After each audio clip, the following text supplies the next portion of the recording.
Imagem, som, tá tudo legal? Sim, tranquilo. Tá ótimo.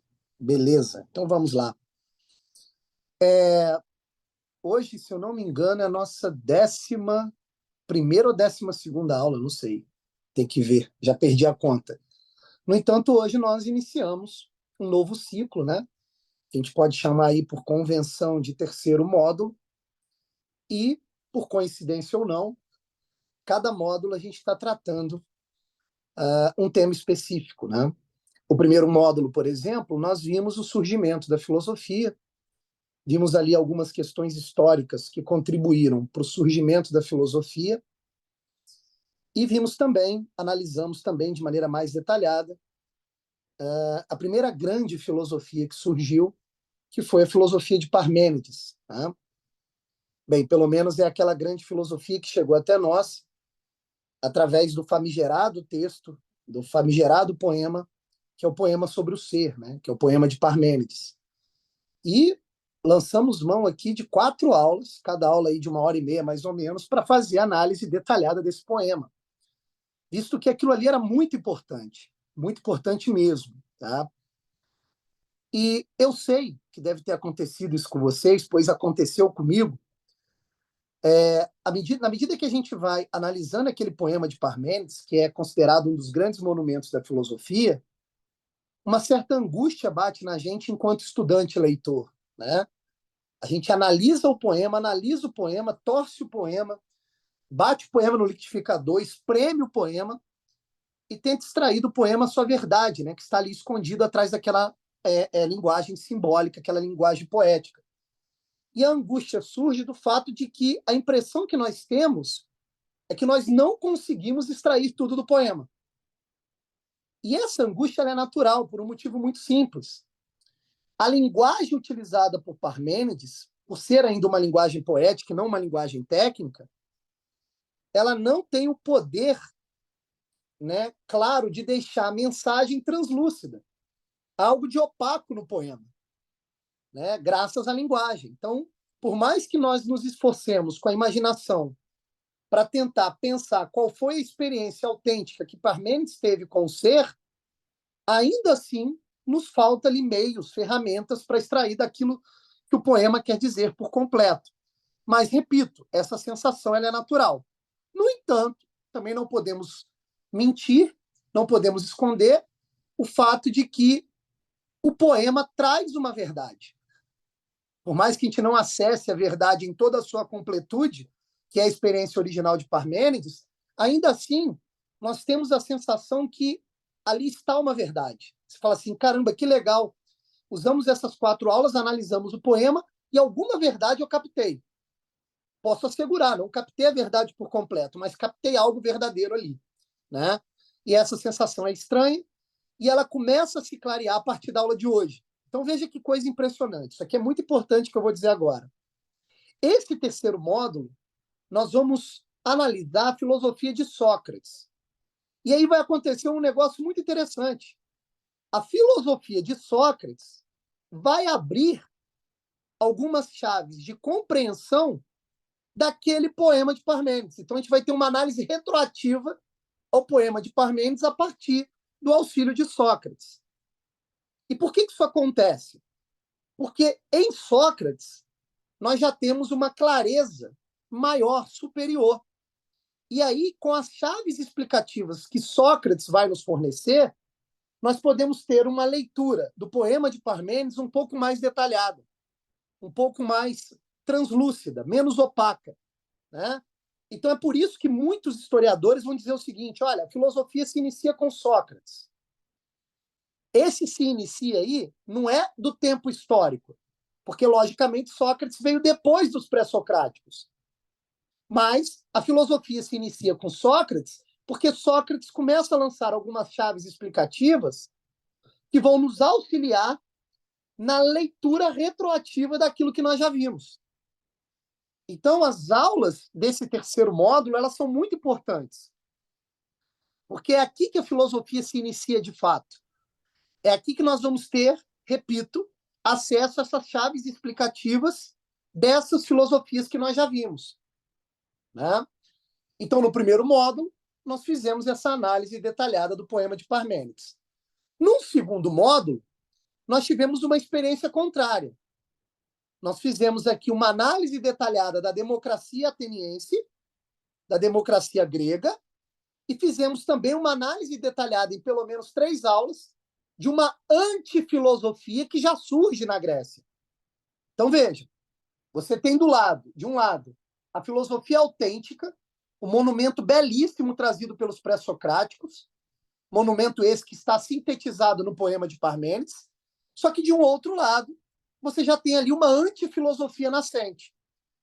Você já tem ali um grupo de intelectuais que se aproveitaram, né, do regime democrático grego, falamos muito disso nas últimas 3 aulas, e essa nova elite intelectual, ela surge com a bandeira antifilosófica. Porque o que os sofistas estão construindo não é filosofia. Não é filosofia. E veja, nós não estamos categorizando os sofistas como antifilósofos por um gosto pessoal do professor Roberto Varela, ou por uma leitura de intérpretes da história da filosofia. Não. Eles são chamados de antifilósofos pela própria características dos pensamentos que eles enunciaram. Eles disseram em alto e bom tom, olha, não estamos interessados na verdade objetiva. Né? Protágoras vai dizer, qualquer conhecimento é verdade. Aquilo que eu defendo argumentativamente é verdadeiro. Tudo é verdade. Depois vem Gorgias e diz, não existe a verdade, tudo é falso. Então veja que há um ponto de contato entre Protágoras e Gorgias que, apesar deles estarem dizendo uma coisa aparentemente contraditória, um diz que tudo é verdade, outro diz que tudo é falso, no fundo, eles estão dizendo a mesma coisa. No fundo, eles estão dizendo o seguinte, olha, a verdade objetiva não existe. Não existe um critério para reconhecer o que é verdadeiro e o que é falso. É isso que eles estão dizendo em última instância. Então, os sofistas que me desculpem. Esse enunciado, esse princípio que eles estão querendo arrogar, esse princípio ele é antifilosófico. Porque, veja, a natureza da atividade filosófica é a busca, é o amor pela sabedoria, que, por sua vez, supõe a contemplação da verdade, a contemplação do ser. Porque o Parmênides, quando ele narra lá a sua poesia, o seu poema, ele está dizendo o seguinte, olha, eu contemplei aqui o ser e esse ser me trouxe certos critérios para eu avaliar o que é falso e o que é verdadeiro. Bem, isso aí me parece filosofia. Isso aí me parece filosofia. O Parmênides está dizendo em alto e bom tom, olha, existe a possibilidade da identificação entre o que eu penso e a realidade. E é essa identificação que é a verdade. E com essa identificação, eu tenho um critério confiável para analisar no mundo da opinião dos homens o que é verdadeiro e o que é falso. Agora, os sofistas não, eles estão dizendo o contrário disso. Eles estão dizendo, olha, não existe verdade. Cada um tem a sua verdade. Qualquer opinião é verdadeira. Não, me desculpa, isso não é filosofia, isso daí não é busca pela sabedoria. Resumo da ópera. Até agora, qual é o edifício que nós construímos? É um duplo edifício. De um lado, a filosofia, simbolizada pelo poema de Parmênides, que transpareceu para nós durante as aulas, que é uma busca autêntica, e de um outro lado, um edifício contrário, oposto, que é um edifício que diz que a verdade não existe. Quem é Sócrates nessa história toda? O Sócrates é alguém que já está convivendo em um âmbito democrático todo construído pela antifilosofia dos sofistas. Sócrates está dentro desse contexto. Eu sei que Sócrates teve um contato com Parmênides, eu sei que Sócrates teve um contato com alguns pré-socráticos, mas veja, ali é o jovem Sócrates. Ali ainda não é o Sócrates filósofo. Ali é um Sócrates protofilósofo. Ali é um Sócrates com potencial de ser filósofo. O Sócrates filósofo, ele já vai aparecer em outro contexto, que é o contexto dominado pela antifilosofia. É o contexto dominado pelos sofistas. Então, veja, Sócrates é um filósofo autêntico, mas que está entrando em contato direto com antifilósofos. Então, Sócrates, ele só pode ser compreendido dentro desse cenário democrático grego de oposição aos sofistas. Por isso que nós precisamos aqui de 3 aulas sobre os sofistas. Porque os sofistas nos deram a menção exata, nos deram a noção exata do ambiente cultural que Sócrates vai enfrentar. Que é um ambiente hostil à filosofia autêntica. É um ambiente democrático. E nós vimos que a democracia ela pode ter várias vantagens. Mas uma vantagem que ela não tem é servir de pano de fundo para uma filosofia autêntica.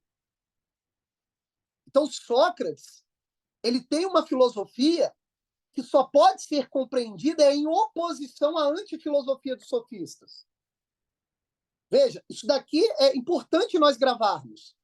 Senão a gente não consegue compreender a riqueza da filosofia socrática, que nós devemos trabalhar aqui em pelo menos 4 aulas. Vocês vão ver que com Sócrates, a filosofia vai ficar mais séria. Né? Só que tem um detalhe nessa história toda.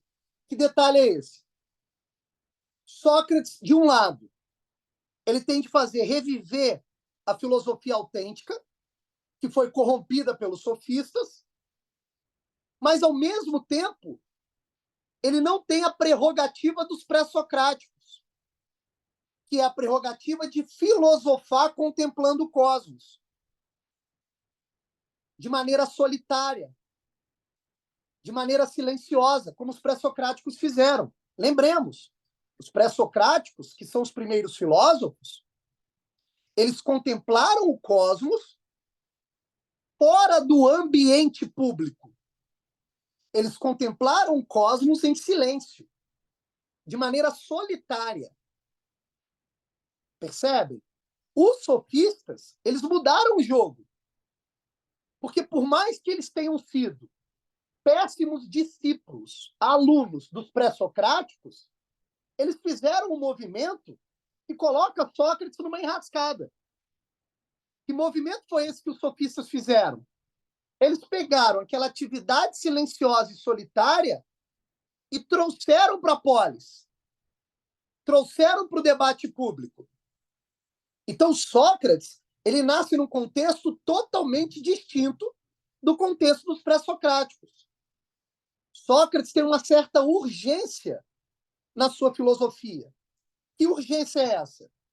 É, ao mesmo tempo, retomar a autenticidade da filosofia, se fazendo como um amante da sabedoria, se fazendo como alguém que quer contemplar o ser e a verdade, mas, ao mesmo tempo, ele vai ter de fazer isso em público. Porque o exercício solitário e silencioso não cabe mais. Sócrates tem uma urgência na sua vocação filosófica. Que urgência é essa? O novo tabuleiro, o novo pano de fundo que se apresentou, graças à popularização do debate filosófico produzido pelos sofistas. Aliás, é por isso que Sócrates não vai escrever nenhum livro. Veja, Sócrates não tem tempo de produzir uma filosofia literária contemplativa e solitária.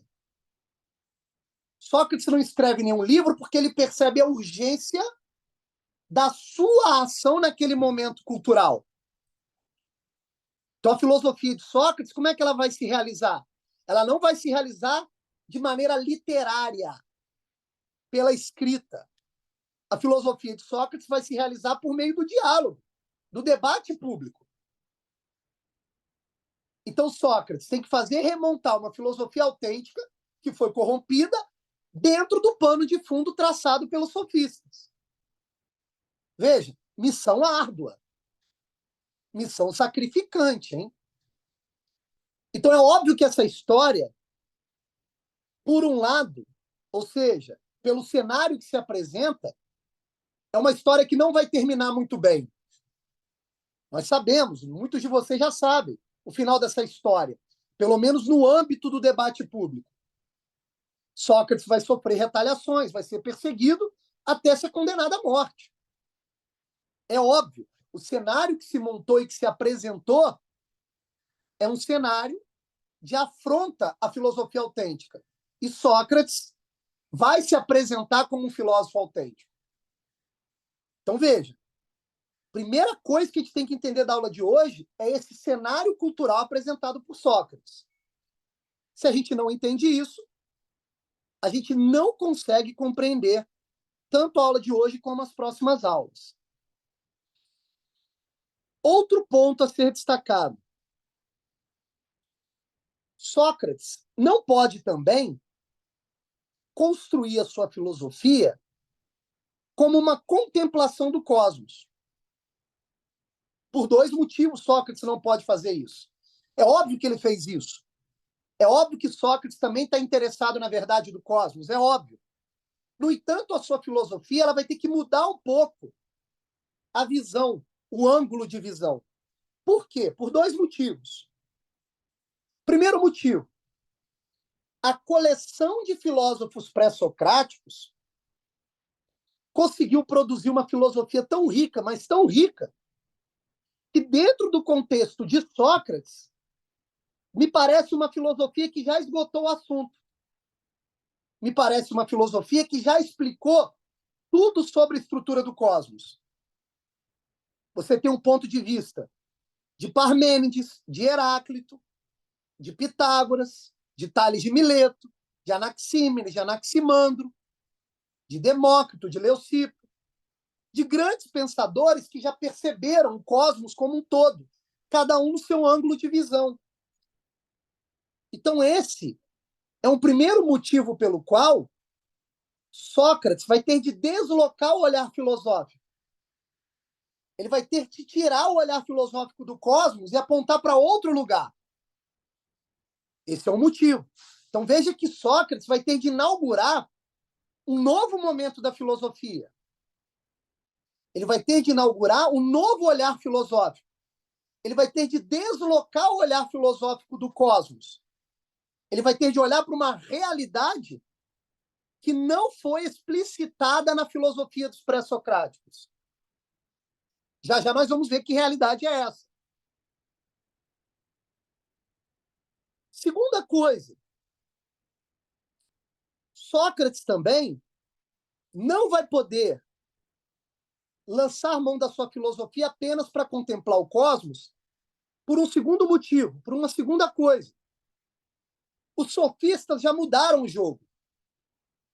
Os sofistas deslocaram a importância do cosmos para a importância política.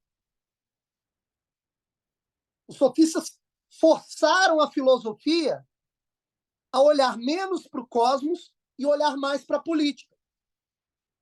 Só que o que significa olhar para a política? Isso aqui é muito importante. Sob o prisma dos sofistas, olhar para a política significa construir artifícios retóricos de argumentação para conseguir poder de decisão nos debates públicos. Veja, isso é política para os sofistas. O que Sócrates vai fazer? Sócrates vai dizer, tudo bem, aceito o deslocamento do olhar filosófico. Vamos deixar de olhar para o cosmos, vamos olhar para a política. Só que Sócrates vai dizer o seguinte, eu vou olhar para a política não pelo âmbito que os sofistas propuseram, mas eu vou olhar para a política da forma pela qual a polis grega foi formada antes da democracia. Isso aqui é muito importante. E como é que a polis grega foi formada antes da democracia? Ela foi formada a partir de um prisma aristocrático. Não sei se vocês lembram dessa aula. No prisma aristocrático, o poder não é distribuído para todos os cidadãos. Mas o poder ele é distribuído dentro de uma hierarquia. onde o ápice dessa hierarquia encontra o aristocrata, o melhor, o honrado, o homem que compreende a sua própria natureza. E aí Sócrates vai dizer o seguinte: é necessário retirar o olhar filosófico do cosmos e apontar para o próprio homem. Então, o que Sócrates fez? Ele aproveitou o deslocamento trazido pelos sofistas, ele se aproveitou do esgotamento de tudo que os pré-socráticos já tinham falado sobre o cosmos e apontou a sua filosofia socrática para a política no sentido tradicional, não no sentido democrático. Em outras palavras, ele apontou a sua filosofia para o homem. Para o homem. Então, Sócrates aceita o pano de fundo antropocêntrico trazido pelos sofistas? Aceita. Mas ele propõe um novo antropocentrismo, que é um antropocentrismo enraizado naquela polis grega que já foi anterior à democracia. Aquela polis grega que levava em conta a natureza humana, que percebia a realidade dentro de uma hierarquia, que percebia o ser humano dentro da sua natureza integral, que percebia o ser humano como alguém que tem uma função vocacional e natural dentro da polis. Então, olha que interessante o que eu vou dizer agora. Isso aqui é muito sério. Vejam bem. Se há uma semelhança, presta atenção, se há uma semelhança entre Sócrates e os pré-socráticos, a semelhança é que ambos estão construindo uma filosofia autêntica, em busca da verdade. Se há uma diferença entre a filosofia de Sócrates e a filosofia dos pré-socráticos, a diferença é sobre para onde o olhar filosófico está apontando. Os pré-socráticos estão apontando o olhar filosófico para o cosmos, Sócrates está apontando o olhar filosófico para o homem.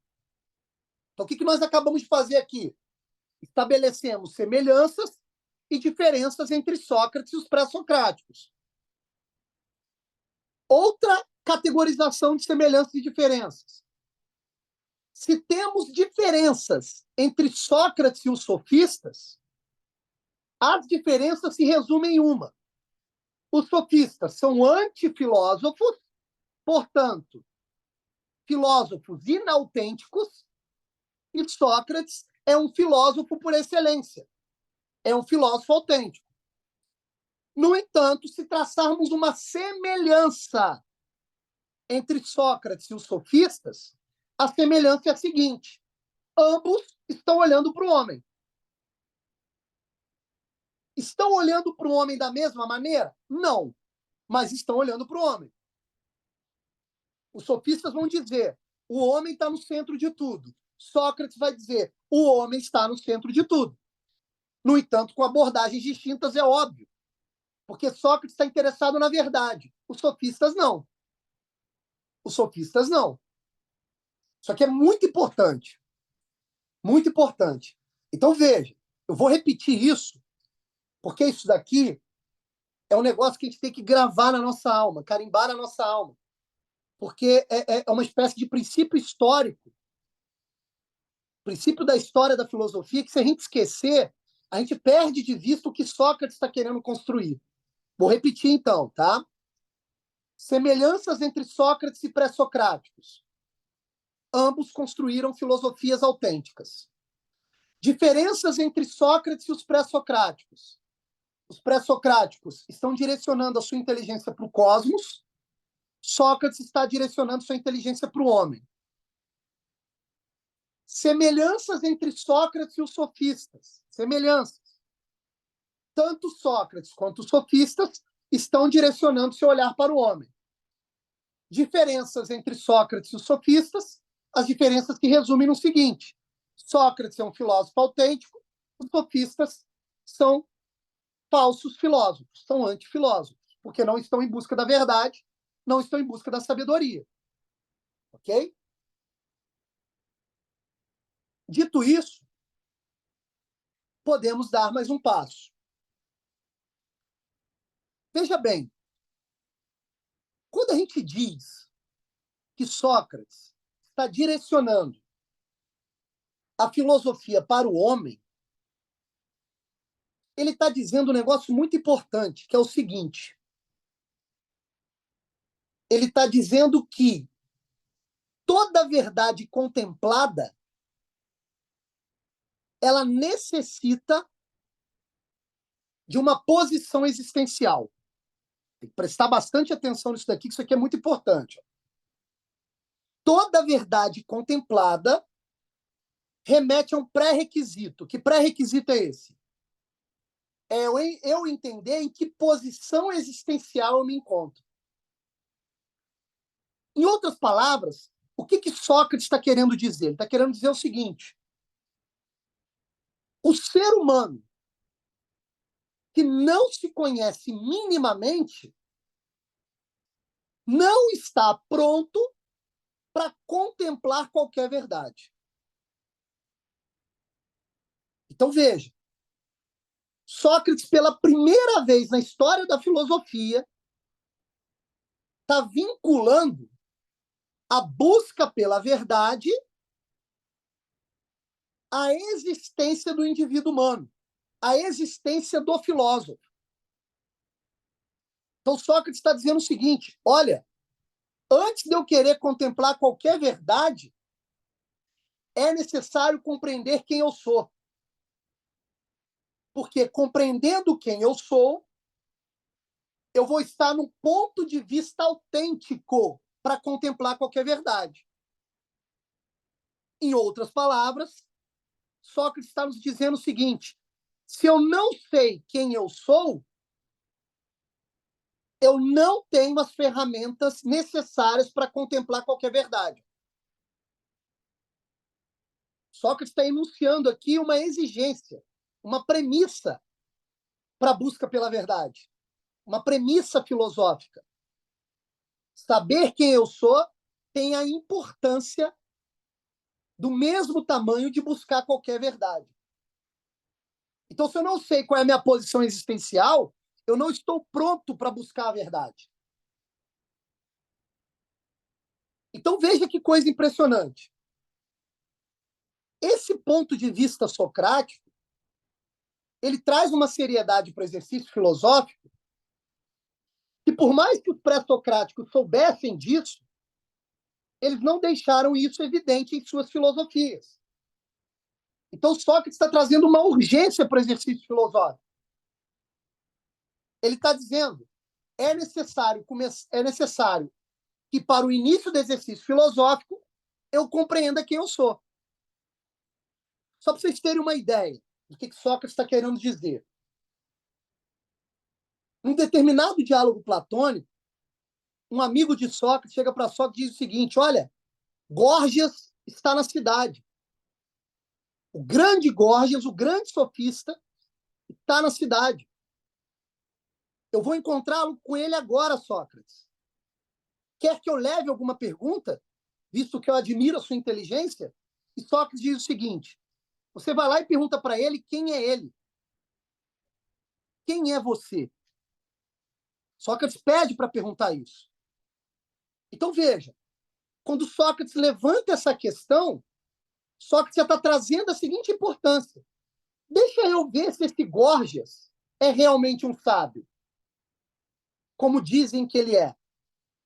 Porque quando Sócrates pergunta quem é você, ele está apelando a algo que escapa do horizonte dos sofistas. É aqui que está o negócio.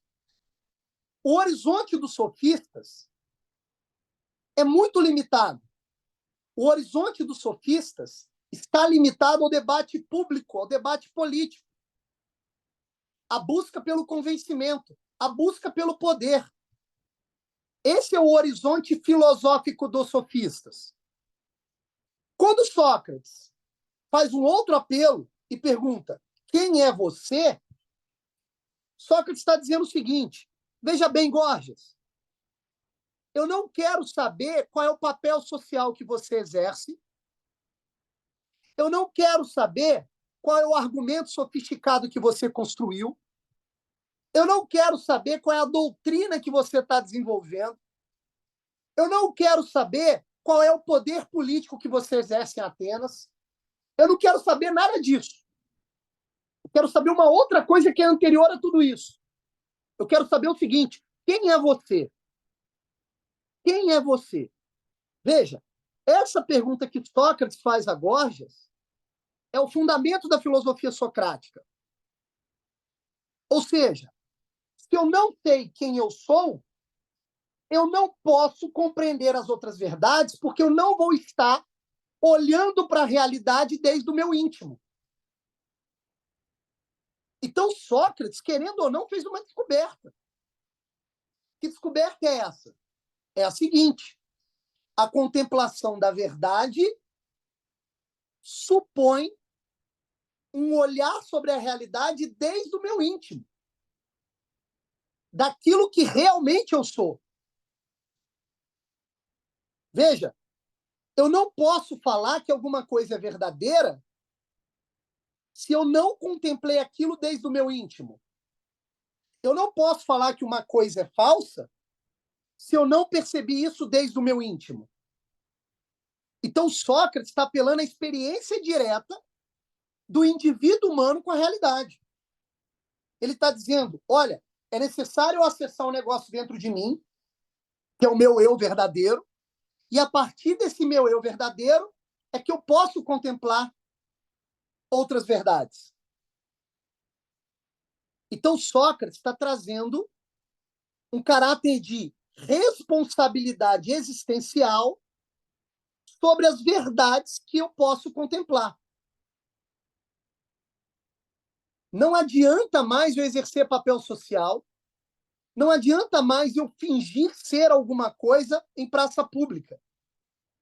O que conta agora para o exercício filosófico é a experiência real que eu tive com a verdade. Então é necessário que eu me conheça, horas. Percebe? Então Sócrates, ele está trazendo uma nota inovadora para a filosofia.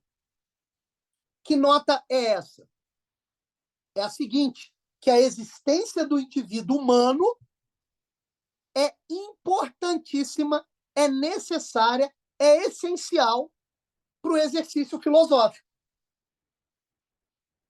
Ele está trazendo à tona a consciência individual em relação à contemplação da verdade. Se eu não percebo que eu sou um indivíduo que possui um eu verdadeiro, eu não estou pronto para contemplar qualquer verdade. Isso é muito importante.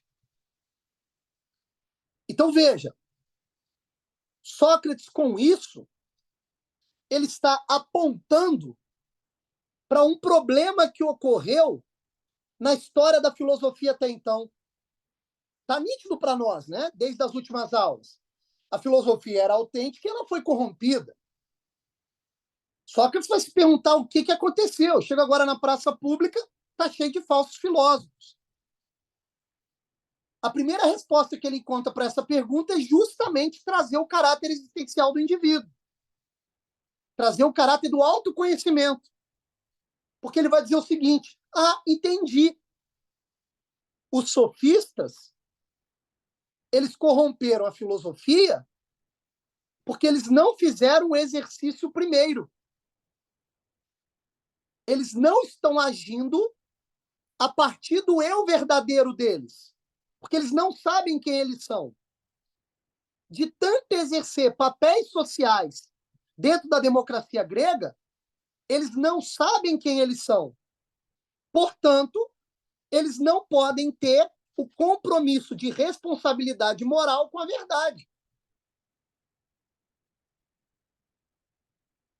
Percebem isso? Então, qual é a resposta para a pergunta socrática? A pergunta é a seguinte: o que aconteceu que fez a filosofia ser corrompida? Resposta que Sócrates encontrou: os sofistas se corromperam moralmente. E eles se corromperam por quê?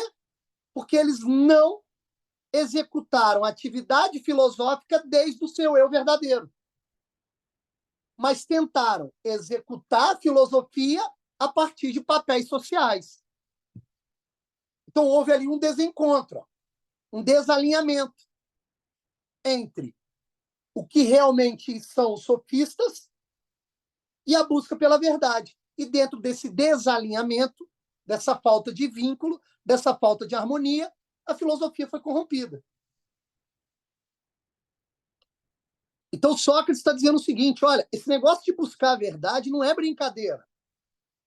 Esse negócio de buscar a verdade exige de nós um comprometimento moral, no qual, me conhecendo, eu respondo por aquilo que eu sou. Eu, me conhecendo, tenho agora a ferramenta para contemplar uma verdade e ser responsabilizado por ela. Eu guardo uma responsabilidade moral pela verdade contemplada. Porque agora eu não estou brincando mais de filosofia, ó. Eu estou querendo fazer filosofia de maneira autêntica. Então, veja, quando Parmênides narra aquele itinerário lá na carruagem, com a deusa, com as deusas, buscando a sabedoria, o que o Parmênides está nos dizendo? Ele está dizendo assim, ó, eu tive uma experiência autêntica, desde o meu eu verdadeiro até a contemplação do ser. Parmênides teve aquele itinerário filosófico pelo fato dele saber quem ele é. Sócrates percebeu isso, e Sócrates agora está querendo trazer isso à tona. Ele está querendo introduzir no método filosófico, em seu projeto filosófico, o autoconhecimento e a responsabilidade moral por isso. Então, pela primeira vez, aparece com Sócrates dentro da filosofia, de maneira clara, não de maneira escondida, como eram nos pré-socráticos, mas de maneira clara, a seguinte prerrogativa: sem o autoconhecimento, sem a responsabilidade moral, sem a aquisição de virtudes morais, não pode haver busca pela verdade. Porque se você não se conhecer e se você não tiver responsabilidade moral sobre a sua própria existência, sabe o que vai acontecer? Você vai se corromper no meio do caminho da busca pela verdade. E foi isso, exatamente isso que aconteceu com os sofistas. Então, veja, os sofistas, eles corromperam a verdade por isso. Eles nunca buscaram a verdade desde o seu íntimo mais verdadeiro, desde o seu eu mais verdadeiro. Eles começaram a querer buscar a verdade pelo papel social que eles exerciam. E aí, meu filho, não vai dar certo. Aí não vai dar certo. Se eu fico exercendo o papel social, se eu tenho uma personalidade fragmentada, se o Roberto Varela pai é diferente do Roberto Varela professor, que é diferente do Roberto Varela participante da política, que é diferente do Roberto Varela que dá opinião, que é diferente do Roberto Varela amigo, que é diferente do Roberto Varela vizinho, se existem vários Robertos Varela em cada esfera social, você vai me desculpar, o Roberto Varela não está pronto para contemplar a verdade. Se o eu dele está desintegrado, se o eu dele está fragmentado, então ele não vai conseguir contemplar qualquer verdade. Então veja que coisa interessante. Há um ciclo que se retroalimenta e que explica o exercício filosófico. Então isso que eu vou dizer agora é fundamental para compreender Sócrates. Que ciclo é esse que se retroalimenta? A coisa funciona assim, ó. Eu me conheço e acesso o meu eu verdadeiro. Integro todos os aspectos da minha personalidade a esse eu verdadeiro. Fazendo isso, estou pronto para contemplar as verdades. Na medida em que eu contemplo as verdades, essas verdades são integradas no meu eu e são assumidas na responsabilidade da minha existência, ampliando o campo da minha vida. E aí eu retomo o caminho, meu eu verdadeiro fica mais claro, eu contemplo mais verdades, as verdades alimentam o meu eu novamente e assim vou indo, aumentando esses círculos concêntricos, aumentando a busca pela sabedoria. Percebe? Essa é a descoberta de Sócrates. Sócrates está vinculando aquilo que os sofistas separaram. Que vínculo é esse? A existência do indivíduo humano e a busca pela verdade. Amigos, está caindo um temporal aqui, só vou fechar a janela para não chover aqui nas coisas. Só um segundo.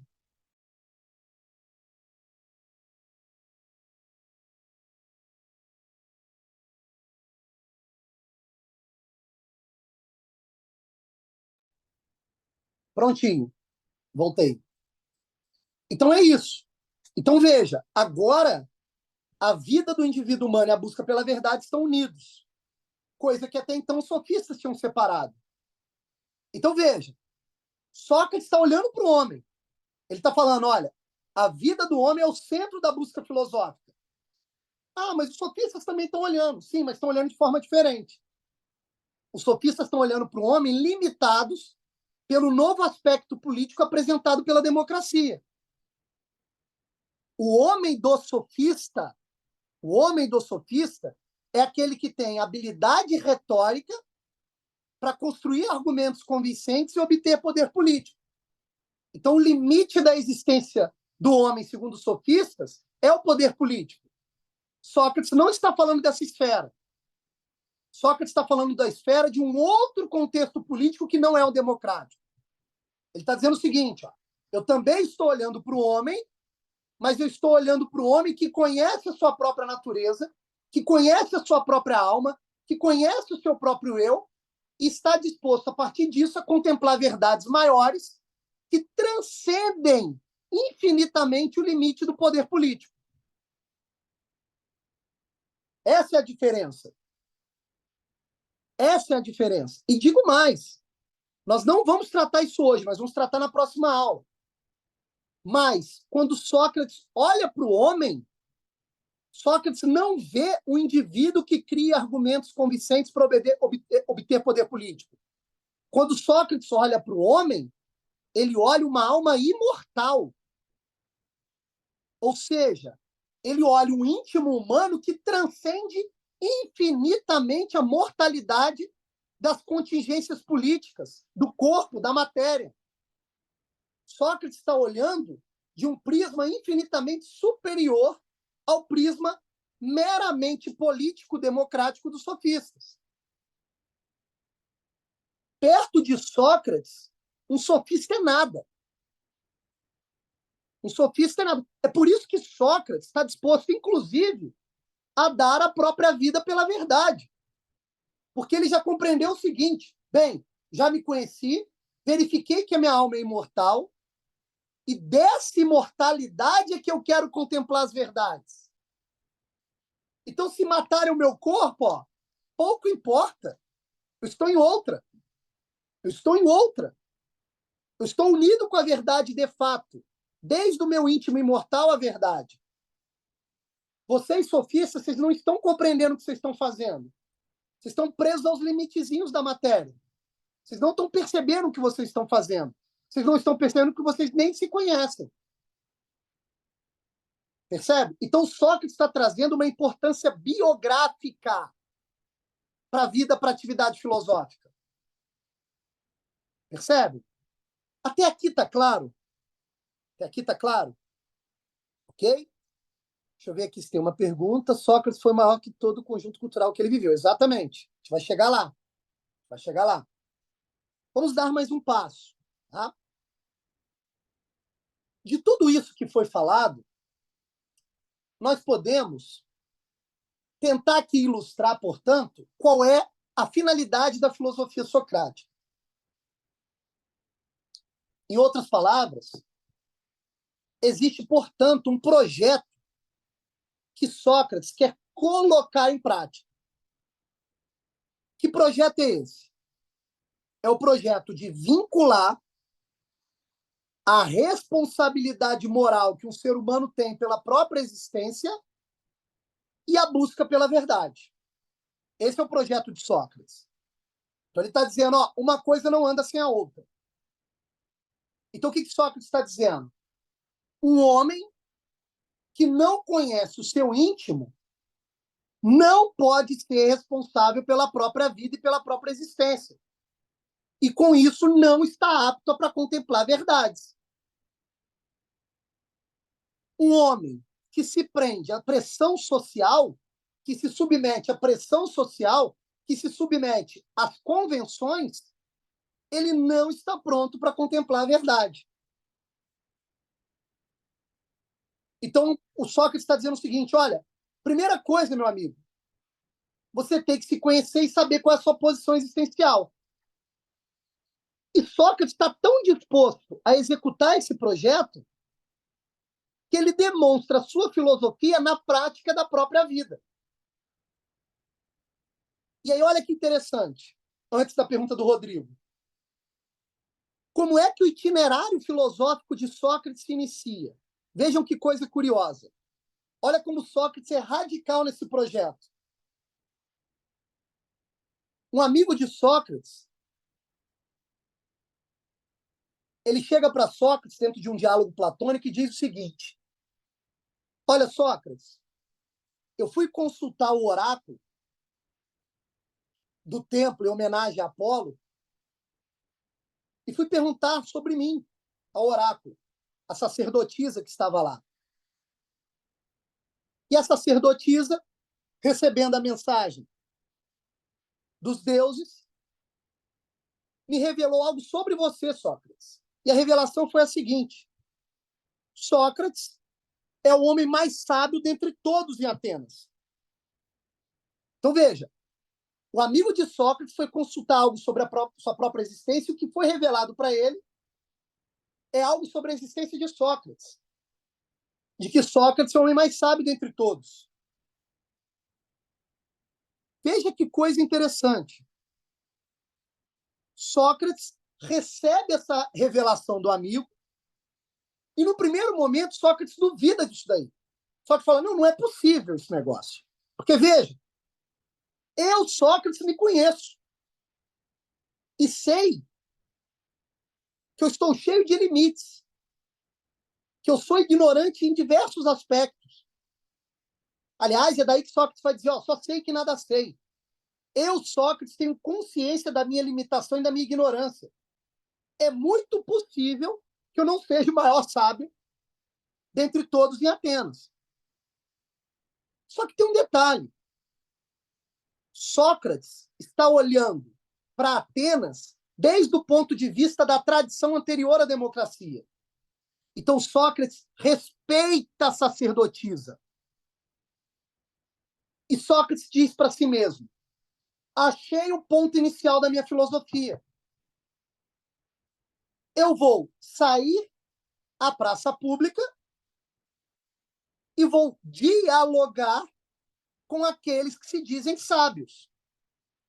Com os professores, com os juízes, com os sofistas, com os pretensos sábios, com aqueles que estão na posição social de serem sábios. Veja que interessante. Então, Sócrates vai sair à praça pública e a sua filosofia inicia aí. Porque o que vai acontecer? Na medida em que ele vai dialogando com essas pessoas, ele vai percebendo o seguinte: peraí, eles estão mentindo. Eu estou fazendo aqui, levantando perguntas sobre princípios, verdades principiantes que devem ser contempladas, e eles estão me respondendo com uma voz falsa. Eles não estão me respondendo desde o seu íntimo. Aliás, eles não estão nem entendendo direito as perguntas que eu estou fazendo. Tem algo errado aqui. Esses caras estão mentindo. E aí que se inicia o itinerário filosófico socrático. Mas vamos dar uma olhada aqui nas questões aqui, antes da pergunta do Rodrigo.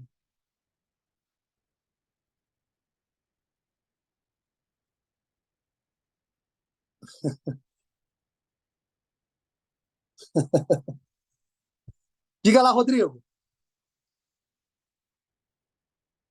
Opa, professor, eu só fiquei curioso aqui agora. Qual resposta Sócrates imaginava ter quando perguntava quem era a pessoa? Qual resposta ele esperava? Excelente. Tem de ser uma resposta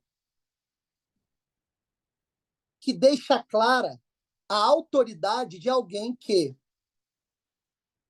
contemplou uma verdade desde esse ponto mais íntimo. Então, quando Sócrates pergunta quem é você, a resposta ela tem de ter uma autenticidade desde o íntimo da pessoa, desde o íntimo da pessoa. A resposta que Sócrates quer encontrar é uma resposta autêntica, verdadeira. Isso não é uma receita pronta. Então, veja, se eu pergunto, quem é você, Rodrigo? Quem é você, Rodrigo? A resposta que o Rodrigo tem de dar é uma resposta que, ao mesmo tempo, seja entendida por aquele que perguntou e enuncie fatos desde o seu íntimo mais verdadeiro. Mas não pode ser expresso através de uma receita de bolo. Então tem que ter pontos na resposta, Rodrigo, que tem a ver com aquele indivíduo no seu nível subjetivo, de alguém que diz, olha, eu contemplei tal verdade desde o meu íntimo, mas ao mesmo tempo tem que ter traços nessa resposta que representa a natureza universal do ser humano. Então tem que ser um encontro entre a experiência individual do Roberto Varela e que ela flua na resposta com uma voz verdadeira, mas ao mesmo tempo tem que ter traços nessa resposta que representa a natureza universal do ser humano. Isso vai ter uma autenticidade na resposta. Eu vou dar um exemplo, tá? Qual é a verdade que eu posso enunciar através da minha fala? Apenas aquela verdade que eu contemplei de fato, desde o meu íntimo. Porque senão a minha fala vai soar falsa. Vai falar, não, isso aí que ele está falando, ele não contemplou. Isso aí que ele está falando está distante da experiência real dele. A voz dele está falseada. E, ao mesmo tempo, eu tenho que falar algo que representa algum grau da natureza universal do homem, para que você que me perguntou, Rodrigo, você reconheça na minha resposta algum traço semelhante em você. Então é difícil o negócio. Então veja, só que está fazendo aquela pergunta para Gorgias, porque Gorgias se colocou numa posição de sábio dentro do cenário político. E quando Gorgias não sabe responder aquilo, Sócrates percebe a falsidade na resposta. Não como alguém que desconfia gratuitamente do outro, mas como alguém que vai realizando ali uma série de perguntas e vai vendo que a pessoa está entrando em contradição, está debatendo com o próprio pensamento, está derrapando nas respostas, está deixando escapar uma falsidade. Percebe? Então a verdade, ela só pode ser enunciada por alguém que a contemplou de fato desde o seu íntimo. Não é uma receita de bolo que vai comprovar o que a pessoa tem que responder, o que ela não pode responder. Não é uma receita de bolo, não é um modelo. Mas é um critério que vai sendo aplicado na hora que a resposta vai sendo dada. Porque a questão é a seguinte, Rodrigo, deixa eu tentar explicar isso melhor. Sua pergunta é muito boa. Os sofistas verificam a fala do outro pelo grau de convencimento argumentativo. Então não importa se o que o outro está falando é verdade ou falsidade. Sócrates não. Sócrates, quando faz uma pergunta para o indivíduo, ele espera que nessa resposta tenha uma autenticidade, ao ponto dele falar assim, caramba, ele realmente viu o que ele está falando. Ele realmente contemplou o que ele está falando. Ele está falando desde o seu íntimo. E uma outra coisa que Sócrates percebeu é o seguinte, isso que ele está falando dá para eu reconhecer em mim também, porque o que ele está falando também tem um traço voltado para a natureza universal do homem. Então é uma análise difícil. A gente vai ver na próxima aula, ou daqui a 2 aulas, sobre como é esse método socrático na prática, né? A famosa dialética. Como é que Sócrates aplica isso? Sócrates não está esperando uma resposta da pessoa dentro de um modelo argumentativo. Não. Ele está esperando autenticidade. Ele está esperando o seguinte, que a pessoa pelo menos diga assim, ó, eu não sei. Veja, quando Sócrates pergunta para Gorgias, quem é você? E o Gorgias começa a gaguejar e entra em contradição e demonstra ali falsidade, querendo ser aquilo que ele não é, Sócrates diz, é um falsário. Se Sócrates perguntasse quem é você e Gorgias falasse eu não sei, Sócrates diria, opa, estou falando com o eu verdadeiro dessa pessoa. Resumo da ópera, Rodrigo. Ser autêntico significa falar o que sabe quando sabe e falar o que não sabe quando não sabe. Simples assim. Esse é o valor, exatamente o valor do eu não sei. Isso é interessante porque nos traz duas vias. Nos traz duas vias. Primeira via, só é autêntico o pensamento que eu tenho na minha cabeça se eu sei a origem desse pensamento. E a origem tem que ser uma experiência que eu tive através de uma contemplação. Senão é apenas uma ideia que enfiaram na minha cabeça. Esse é o primeiro ponto. Segundo ponto, para eu ter uma autenticidade na minha existência, é necessário também eu saber aquilo que eu ignoro. Ou seja, construir, como Olavo diz, o mapa da minha ignorância. Eu não sei isso e não sei aquilo. É isso que é autenticidade. É isso que Sócrates está esperando. Isso eu sei, isso eu não sei. Agora, o que os sofistas estão fazendo? Estão fazendo o contrário. Eles estão, por vezes, escondendo o que sabem e dizendo que sabem coisas que eles não sabem. Então, veja, eles inverteram o negócio. Inverteram o negócio. Mas por que eles inverteram? Por que nós invertemos toda hora, assim como os sofistas? Por um motivo muito simples. Nós não estamos falando desde o nosso íntimo. Nós morremos de medo da pressão social. Nós morremos de medo da verdade. Isso aí que é a verdade. Nós não estamos dispostos a assumir responsabilidade moral sobre uma verdade contemplada e também não estamos dispostos a assumir a nossa ignorância e queremos falar de verdades que nós não contemplamos. Veja, essa é a característica da mediocridade atual, que é a mesma mediocridade que Sócrates encontrou no seu tempo. Isso é muito importante. Ó. Então, o apelo de Sócrates é o seguinte: olha, tem um negocinho dentro de você, que é o seu eu verdadeiro, que é a sua consciência, que é a sua alma imortal, e é dela, é dessa alma imortal, é desse eu, é dessa consciência que você deve falar, que você deve buscar a verdade. Se não for desse íntimo aí, não vai funcionar. Você vai se corromper no meio do caminho. Você vai ceder à pressão social. Você vai vestir disfarces. Você vai aceitar o jogo de aparências que impuseram a você. Percebe? Deixa eu dar uma olhada aqui nas perguntas. Espera aí.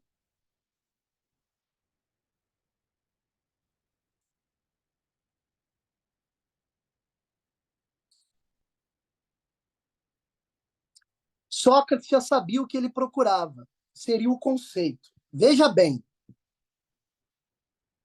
De certa forma, Sócrates sabe o que ele está procurando. O que ele está procurando? A verdade. Só que ele não sabe a verdade de antemão. Isso aqui é importante, hein? Veja, Sócrates sabe que ele está à procura da verdade. Mas ele não sabe a verdade de antemão no exercício filosófico.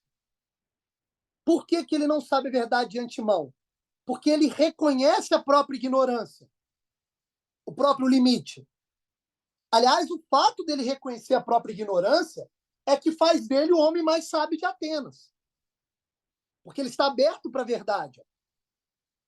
Porque, veja bem, o Fabiano, veja bem, isso aqui é muito sério. Esse exercício filosófico socrático, que a gente vai ver com mais detalhes em outras aulas, que é a dialética, é um exercício que supõe muita honestidade intelectual. É um exercício que supõe você falar desde o seu íntimo. Então, o que acontece? Na medida em que a dialética ela vai acontecendo, ali o diálogo vai acontecendo, quando a verdade aparece, é ela que é a autoridade, independente de que boca ela saiu. Se ela saiu da boca de Sócrates ou do outro, pouco importa. Mas quando ela aparecer, ela tem que ser a autoridade. E aí acontece um negócio mágico, porque quando a verdade aparece no meio do diálogo, os dois seres humanos no diálogo, as demais pessoas que estão ali, elas reconhecem a verdade. Elas reconhecem a autoridade da verdade. E aí, nesse momento, ô Fabiano, vai acontecer uma coisa muito interessante. O joio vai ser separado do trigo. Porque quando o indivíduo percebe a autoridade da verdade, ele só tem duas escolhas. Só tem dois caminhos. Ou ele nega a autoridade da verdade por uma paixão pessoal, por um orgulho pessoal, por uma soberba, por uma pressão social, ou ele adere à verdade. Não tem um terceiro caminho. Não tem um terceiro caminho. Aliás, qual é o sinal de burrice? A ignorância é bem-vinda. A ignorância assumida é bem-vinda. Mas o que é a burrice? A burrice é o oposto da ignorância. Isso aqui é muito sério. O que é um burro? O burro é um animal que empaca. A burrice, ela é experimentada quando o seu íntimo percebeu a verdade, mas o seu íntimo não adere à autoridade da verdade. O seu íntimo não se curva à autoridade da verdade. Aí o que você faz? Você empaca. Você trava. Você quer pastar no mesmo lugar. Ó. Você quer pastar nas suas paixões. Você quer ser subserviente, não à verdade, mas às suas paixões e à pressão social. Aí, meu amigo, desculpa. Aí você perdeu sua dignidade humana no mesmo momento. Aí você se corrompeu. Então, Sócrates, ele não inicia o movimento filosófico já sabendo a verdade que vai encontrar, como se fosse alguém que está fingindo trafegar no labirinto. Não é isso. Sócrates está aberto para a verdade. Isso que nós chamamos de honestidade intelectual. Está aberto para a verdade, de onde ela surgir. Então, veja, Sócrates não está brincando quando ele diz, ó, existe um pré-requisito para a busca pela verdade. Que pré-requisito é esse? Uma existência de responsabilidade moral. Eu sei quem eu sei que sou uma alma imortal, a gente vai comprovar que é alma imortal na próxima aula, tá? Sócrates prova isso daí. Mas veja, eu sei que eu estou falando desde uma alma imortal que transcende esse plano social que foi colocado para mim. E quando eu descubro esse meu íntimo e eu tenho responsabilidade sobre essa alma imortal, aí sim eu passo a ter uma vivência moral adequada à busca pela verdade. Aí não tem pressão social, não tem paixãozinha, não tem vidinha animal que vai me corromper, meu amigo. Eu sou resistente a isso aí tudo. E por que eu sou resistente? Porque eu conheço o meu íntimo. Porque eu tenho responsabilidade moral sobre a minha existência. Veja, isso é muito sério. Então, as pessoas, às vezes, né, estudam lá a biografia de Sócrates e falam assim, nossa, ele teve a oportunidade de fugir à acusação e não fugiu. E aceitou a condenação. E tomou o cálice de cicuta de maneira altiva. O cálice do veneno. Nossa Senhora, isso aí parece até mentira. Né? Os medíocres historiadores do mundo atual querem colocar a peste em Sócrates como um personagem heróico, mítico, criado por Platão. Mas por quê? Porque transcende a cabeça desses idiotas a magnanimidade de Sócrates. Pô. A magnanimidade de alguém que está falando desde o seu íntimo mais verdadeiro. Então o negócio é muito sério. O exercício filosófico agora não é mais brincadeira, né? A partir de Sócrates. Ele está dizendo, caramba, se eu não achar esse meu eu verdadeiro, não estou pronto para esse negócio. Não vai dar. Não vai dar. Deixa eu dar uma olhada em outras perguntas aqui. Ronald, quando uma verdade é enunciada, não há ansiedade nem hesitação. Há uma paz de identificação da pessoa com a realidade. Mais ou menos isso, Ronald. É algo lindo de se ver acontecer. Perfeito. É exatamente isso. Né? a perspectiva pela qual um observador enxerga um filósofo autêntico, ou um sábio, ou um santo, ou um grande professor, ou um grande mestre, ou uma grande pessoa, uma pessoa que tem ali uma sabedoria autêntica, o ângulo de visão daquele que está ouvindo, se essa pessoa que está ouvindo estiver aberta, é uma das coisas mais maravilhosas que pode acontecer. É você ter acesso a alguém que se porta com autenticidade. Esse negócio é muito sério, tá? É muito sério. Já já a gente vai ver, inclusive, o grau de seriedade disso, tá? E bonito, né? É o valor do eu não sei. Boa, Rodrigo. Saber aquilo que não sabe. Aí mora a sabedoria, exatamente. É o que o Olavo chama de mapa da ignorância. Perfeito? O Olavo é engraçado que, quando ele vai falar numa apostila dele sobre o mapa da ignorância, esqueci o nome da apostila agora. Depois, se eu achar, eu passo para vocês. É uma apostila muito boa. Ele diz sobre a construção de uma biblioteca. Muito interessante. Como é que um estudante, né, alguém que está iniciando a vida intelectual, deve montar a sua biblioteca? Ele diz um negócio formidável. Ele diz o seguinte: olha, a biblioteca ela tem que ter ali grande parte dos livros não lidos, como se fosse um investimento futuro. E deve ter também livros que funcionam como enciclopédias, livros centrais. E que, se você decorar pelo menos o índice desses livros centrais, você já tem mais ou menos ali mapeado a sua ignorância. De que forma é isso? Simples. Veja, eu tenho uma biblioteca muito pequena, né, perto de várias pessoas. Muitos desses livros eu não li. Mas se você me perguntar sobre um assunto, eu sei qual livro trata desse assunto, mesmo que eu não tenha lido. Porque eu tenho a minha ignorância mais ou menos mapeada, a partir do índice desses livros centrais. Isso é muito interessante. O Olavo ainda brinca, ele diz, memorizar índices de livros é muito importante, mesmo que você não leia o livro. Mesmo que você não leia o livro. É óbvio que é importante ler, óbvio, não é isso que ele está dizendo, mas veja, é importante você estruturar o conhecimento e a sua ignorância. O Rodrigo diz, eu amo isso em Sócrates e tento adotar ao máximo em minha vida. Acho tão feio de honestidade intelectual ser isso o nome. Exatamente. Perfeito. Isso também toca no ponto, diz o Ronald, que existe muito palpiteiro hoje em dia, os que sabem tudo, mas não contemplaram absolutamente nada. Olha, saber tudo é um negócio impossível, tá? Impossível, é óbvio. Há um limite. Porque apesar da nossa alma ser imortal, e ela, de certa forma, a gente vai ver isso melhor na próxima aula, tá? Apesar de todas as verdades já estarem na nossa alma, de algum modo, a nossa alma ela tem um limitador que é o próprio corpo. Então, como o homem não é nem só alma e nem só corpo, o homem não é nem anjo e nem animal, o homem está no meio desse negócio aí, o homem está entre Deus e os animais, entre os anjos e os animais, o homem conta com a limitação temporal física. Então, é impossível contemplar todas as verdades. Então, veja que a própria estrutura da natureza humana, que é uma estrutura limitada fisicamente e ilimitada pela alma imortal, a própria estrutura da natureza humana traz uma tensão que não dá para ser resolvida na vida de agora. Não dá para ser resolvida agora. Então, a própria natureza humana traz um critério para você identificar um falso sábio. O falso sábio, geralmente, ele vai dizer, eu sei de tudo. E quando você faz uma pergunta básica e simples, ele não demonstra autoridade naquilo.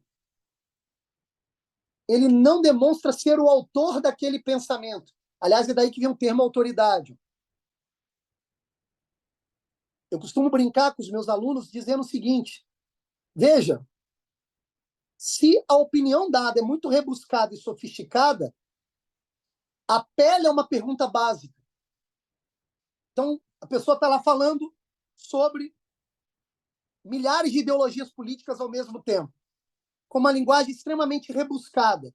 E a pessoa não está se preocupando em se comunicar, mas está se preocupando em se portar a partir de uma cátedra, de uma posição de cátedra, como se fosse ali um sábio, como se fosse ali uma divindade se portando, uma alma pura.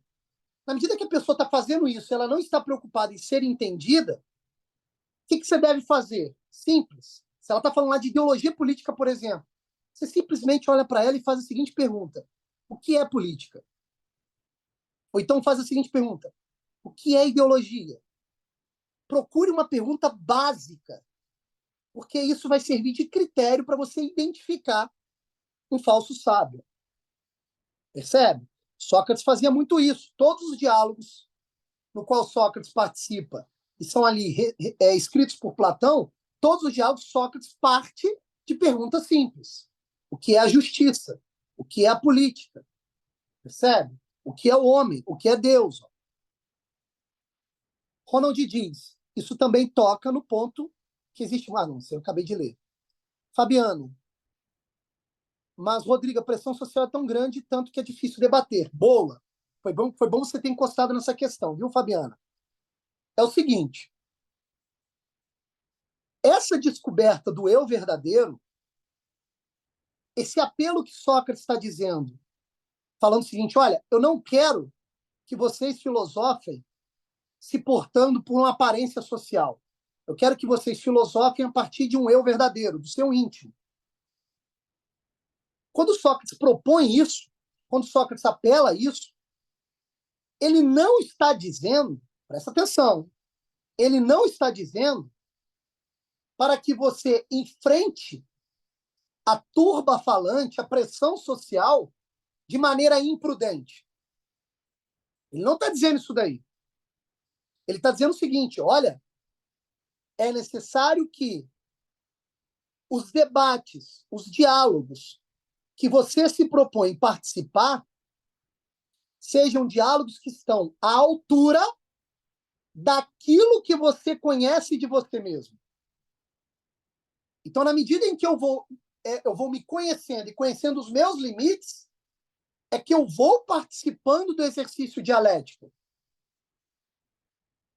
Eu não vou sair de maneira imprudente enfrentando a turba falante, a pressão social. Não, isso daí é imprudente, isso é burrice.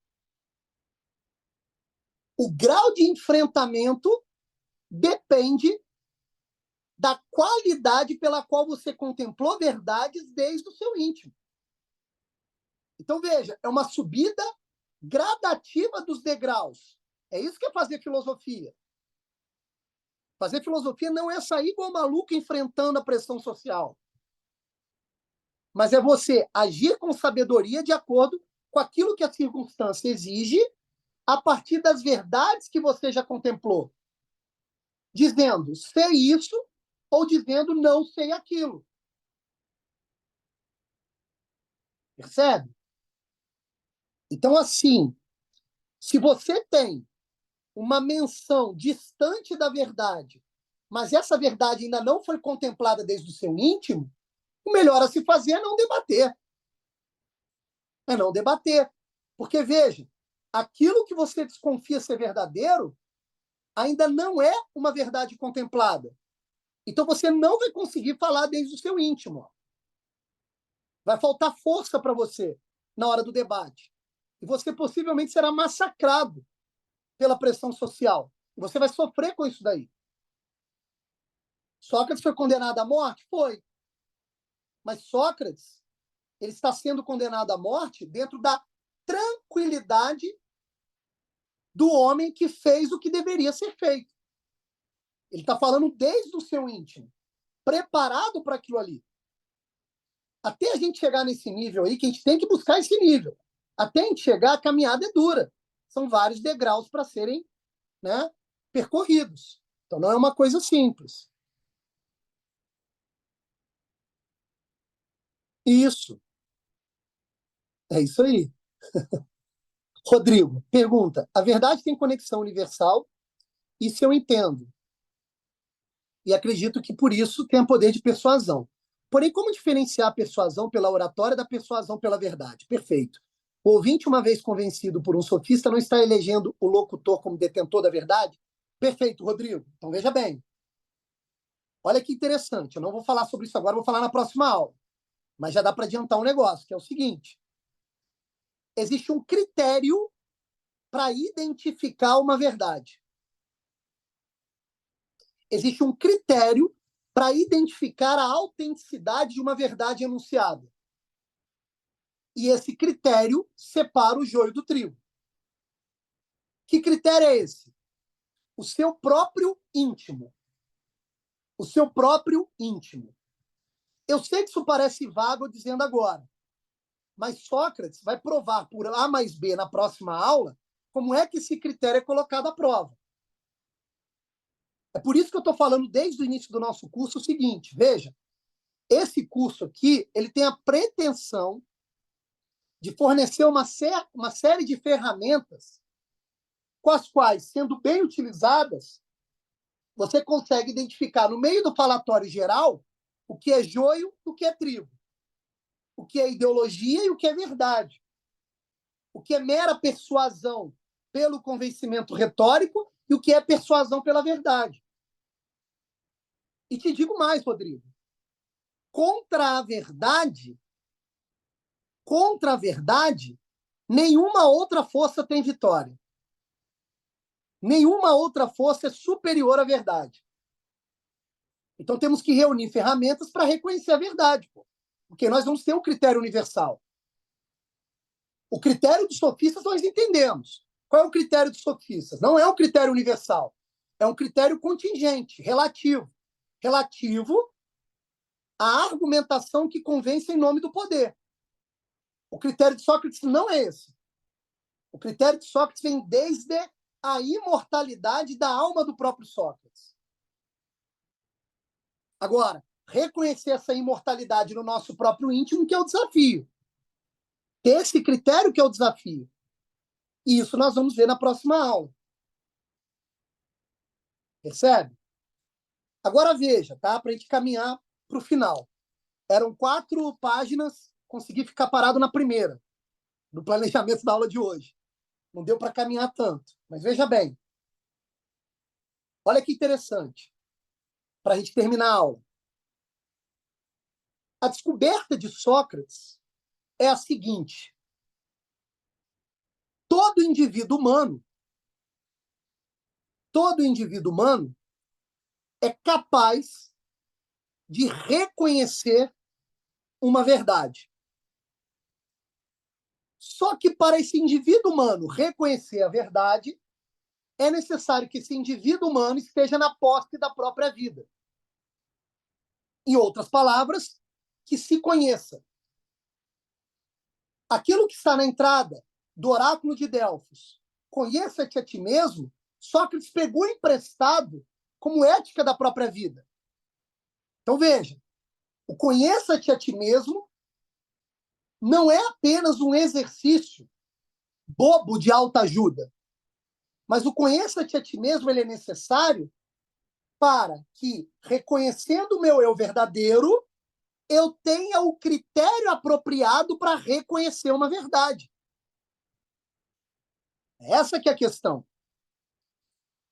É isso que o Sócrates está deixando como mensagem final.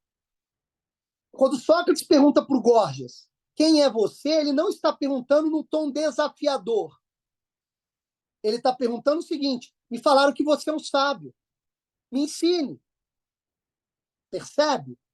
Essa que é a questão. Professor, eu trouxe um dos livros que comprei, Aprendendo a Viver. Boa. Ronald, professor, pode repetir a frase? Todo indivíduo humano pode reconhecer a verdade. Todo indivíduo humano pode reconhecer a verdade. No entanto, só dá para reconhecer a verdade o homem que está na posse da sua própria existência, na posse da sua própria biografia. Só pode reconhecer a verdade um homem que tem um critério universal. E onde é que está esse critério universal? No próprio íntimo do ser humano. Pode perguntar, Rodrigo. Professor, eu entendi, gostei muito da explicação, que a verdade ela tem as suas peculiaridades e que todos têm a capacidade de identificá-la, né?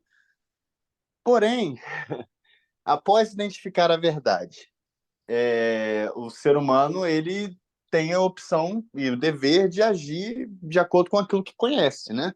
Perfeito. Quando a verdade em si é um valor absoluto, né? Ela é ou não é.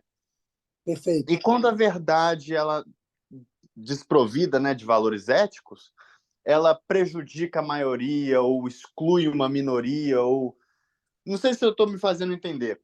Eu Qual entendi. o papel do ser humano e da ética em confrontar tal verdade? A gente deve obedecê-la e adotá-la, apesar de ser verdade, ela já está imposta, né? Mas a gente deve praticar. É difícil. Não sei se Não, você não, entendeu. acho que eu entendi. Se eu tiver errado, você me corrige, tá? Tá. Frase lapidar de Sócrates. Melhor dizendo, parte da filosofia de Sócrates que nós devemos carimbar na nossa alma é a seguinte: verdade contemplada é verdade assumida. Verdade contemplada é verdade vivida. Então veja, na medida em que o homem contemplou uma verdade de fato, essa verdade passa a ser um norte na existência do indivíduo. Então veja, contemplar uma verdade não é buscar uma verdade por uma vã curiosidade. Se eu contemplei uma verdade, o que me moveu até essa contemplação não foi uma vã curiosidade. Foi um interesse genuíno desde o meu íntimo. Ora, se o interesse pela verdade que eu quero contemplar é genuíno desde o meu íntimo, quando essa verdade é contemplada, ela passa a ser um norte da minha conduta. Veja, é uma autocontradição dizer que uma verdade contemplada pode não ser seguida. Isso é uma contradição. Se eu acho que contemplei uma verdade e essa verdade é muito pesada para mim e por isso eu não quero segui-la por pressão social ou por uma paixão, significa dizer que aquela verdade nem contemplada foi. Entende o negócio? Uma verdade contemplada, ela gruda na sua alma. Porque você só pode contemplá-la por amor. É o amor à sabedoria. Então é desde o seu íntimo. Então ela passa a ser uma regra de conduta. Ela passa a direcionar a sua conduta. Você não tem mais saída. Veja, Sócrates não tem saída. Ele vai ter de aceitar o sacrifício pela verdade. Só para vocês terem uma ideia, no auge da apologia de Sócrates, ou seja, no auge do julgamento, que Sócrates é julgado e condenado à morte, Sócrates tem uma oportunidade de escapar da condenação mediante a negação da verdade. A pergunta é, por que ele então não negou a verdade e fingiu ali? Pô? Podia fingir. Falar, quer saber, vou fingir aqui para esses que estão me acusando e vou continuar lá. Não, ele não pode fingir mais, meu amigo. Não pode, porque agora ele é responsável pela própria conduta. Ele já percebeu que a alma dele é imortal. Ele já percebeu que ele tem que prestar contas a uma entidade superior a ele. Então ele não pode mais negar a verdade. Porque verdade contemplada é verdade vivida. É por isso que às vezes eu brinco com os meus alunos. Filosofia é um negócio muito sério. Porque exige de nós um grau de responsabilidade que às vezes a gente não tem muita noção. Entende? Não adianta. Filosofia não cabe muito fingimento. Assim. Não dá para fingir certas verdades. Porque a sua conduta vai transparecer que você não contemplou aquela verdade. É esse que é o negócio. Só para vocês terem uma ideia. Olha que interessante.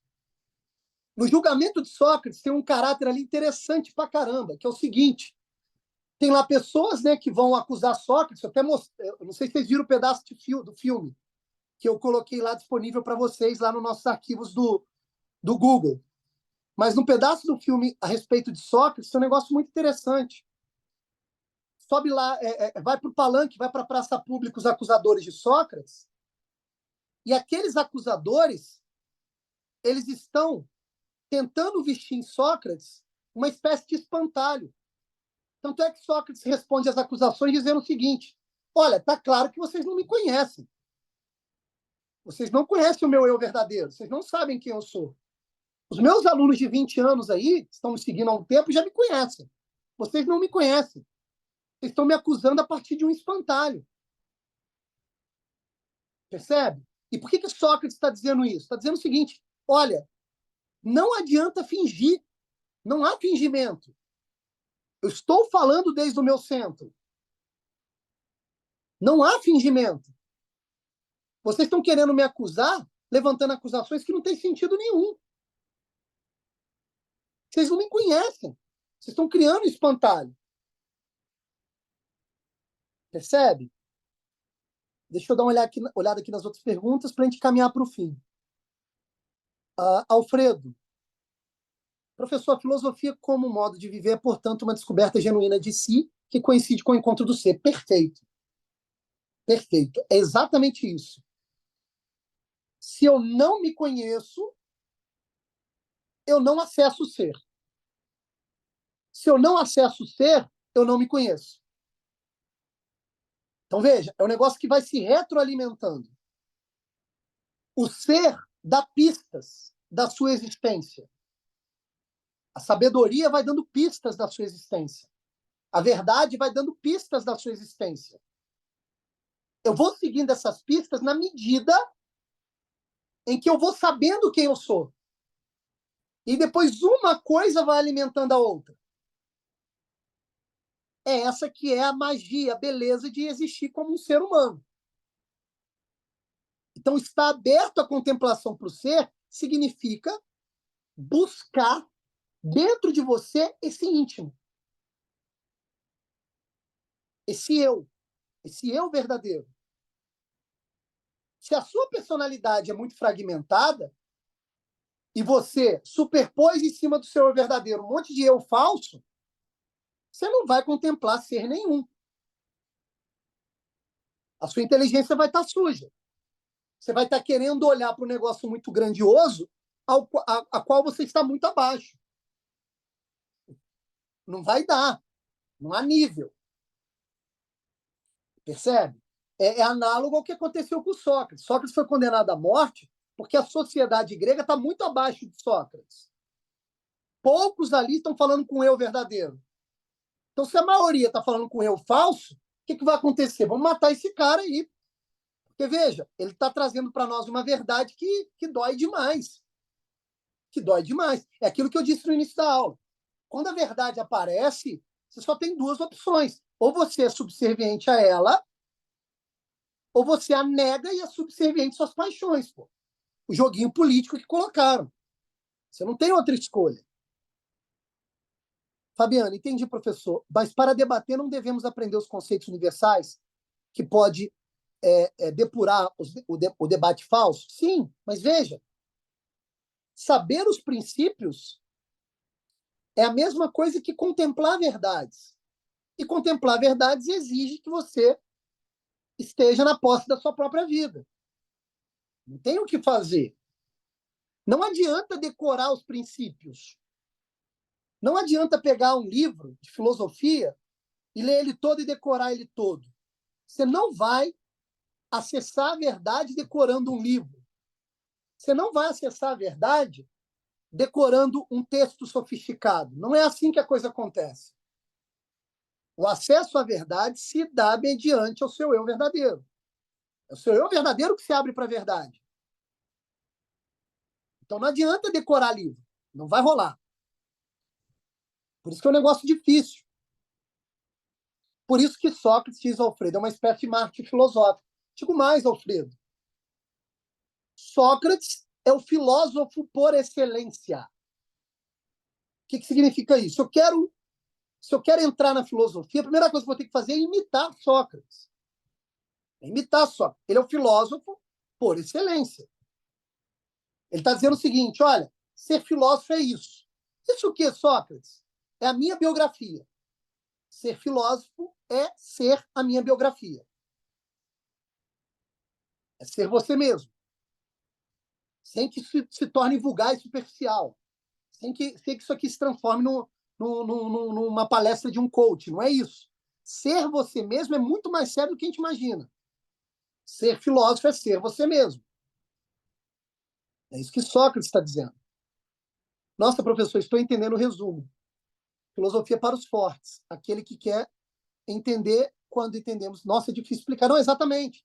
Quando você diz filosofia para forte, você está dizendo o seguinte, olha, fazer filosofia significa estar aberto à contemplação da verdade e quando a verdade aparecer e ser revelada, você assumir ela como norte da sua vida, mesmo diante de qualquer pressão social ou política. Tenho certeza que Deus usou Sócrates como exemplo do mais próximo da santidade que fosse ela. Nesse sentido, sim. É óbvio que o termo santidade é um termo problemático, tá? Não estamos falando aqui, é porque, não vou entrar nesse termo agora não, senão vai confundir muito, tá? Mas eu entendi o que você quis dizer, Ronald, é por aí mesmo. Aliás, Sócrates, para quem não sabe, aliás, duas curiosidades aqui para a gente terminar a aula de fato agora. Sócrates, não sei se vocês sabem, ouviu uma voz, né, de dentro da sua consciência, que ele dizia ser uma voz divina, de um Deus único. Por exemplo, uma das acusações que Sócrates recebe é de ateísmo. Ateísmo significa não reconhecimento das divindades da polis, do politeísmo grego. Mas onde foi que pegaram isso de Sócrates? Quando Sócrates, aplicando o método dialético e através de uma meditação profunda, percebeu que o ser é uno, assim como Parmênides tinha percebido, que Deus é um só. E que esse Deus falava com ele, a partir da sua consciência. Olha que coisa incrível. E um outro detalhe, uma outra curiosidade de Sócrates. Paulo, buscando levar a verdade para povos diferentes, quando ele tenta levar a verdade de Cristo ao povo grego, Paulo tinha descoberto, existem rumores sobre isso, que ele havia descoberto uma estátua que teria sido modelada pelo próprio Sócrates e que teria o nome de o Deus, a divindade, o uno desconhecido. Então, veja, é um negócio assim assustador, né? Mas eu não vou entrar nesse mérito agora, não, porque flui mais como fofoca filosófica do que como dado histórico real. Não, sim, é isso aí mesmo, o Ronald, exatamente isso. É mais ou menos isso, mas não vou entrar nesse mérito, não vou misturar cristianismo agora, porque quem vai fazer esse papel de aliança entre o cristianismo e a filosofia grega pagã são os pensadores da Idade Média. Mas veja, existem traços na vida de Sócrates, de Platão e de Aristóteles que dão pistas de que eles tiveram um contato religioso autêntico, tá? Mas eu não vou entrar nesse mérito agora, não.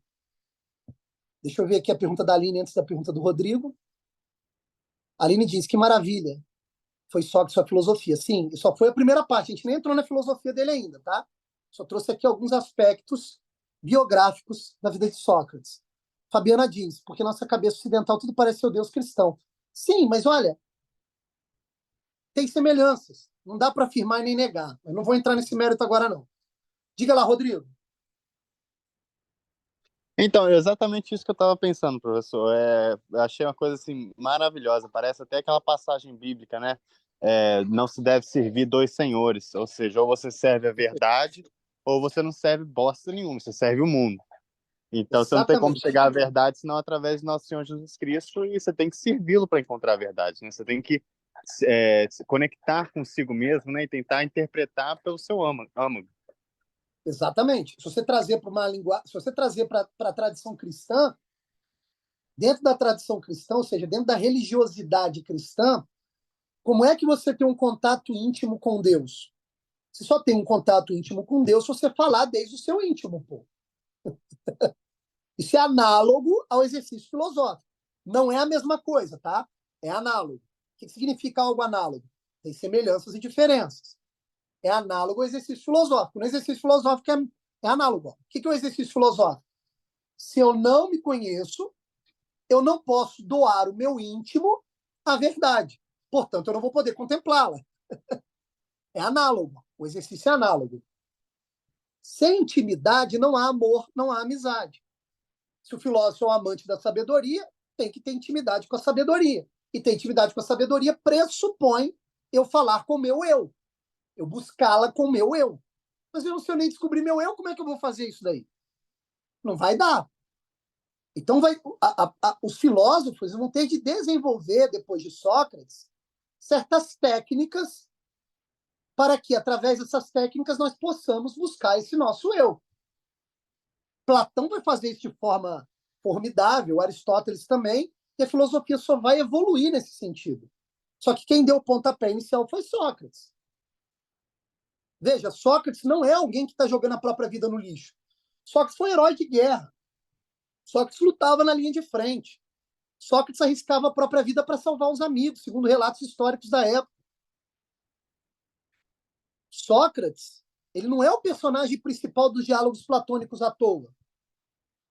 Ele é o eixo, né, que vai ligar a opinião dos homens à busca pela verdade, a existência humana, a contemplação da verdade. Percebe? Gente, é isso. É uma pena. A gente não passou da primeira página, viu?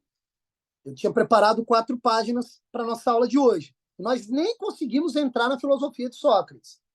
Mas eu quis frisar essa questão da responsabilidade moral e existencial em relação à busca pela verdade.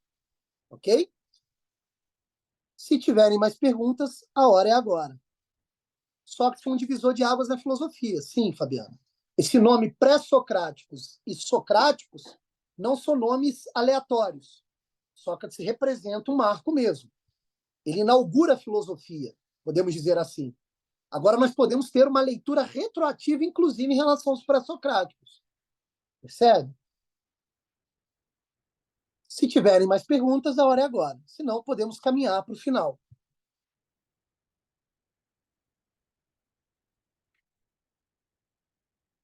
Ah, sim. É isso aí, Ronald.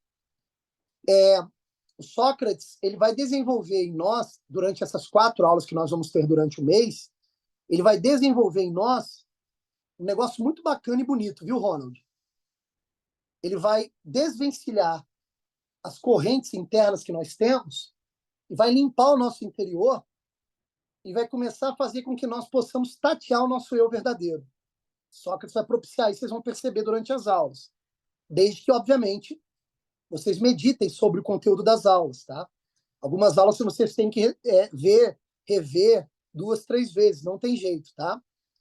E uma outra coisa que vai acontecer, Ronald, também, é que as aulas de Sócrates possivelmente vão trazer o seguinte efeito na vida de vocês, porque aconteceu isso comigo. Ele vai abrindo uma série de cadeados, de memórias que estão dentro de nós que a gente havia esquecido. É bem impressionante. Conhecimentos que nós tínhamos esquecido que nós tínhamos.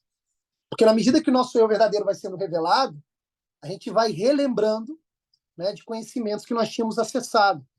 E aqueles conhecimentos começam a se tornar mais claros para nós. A gente começa a voltar ao exercício de contemplação daquela verdade esquecida. Isso acontece muito também nesse tipo de aula, tá joia? Bem, amigos, então é isso.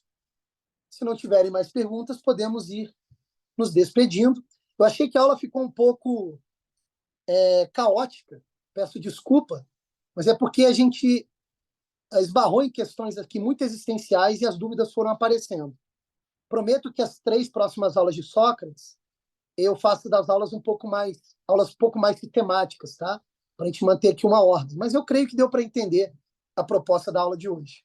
Ok, meus amigos? Então, basicamente é isso.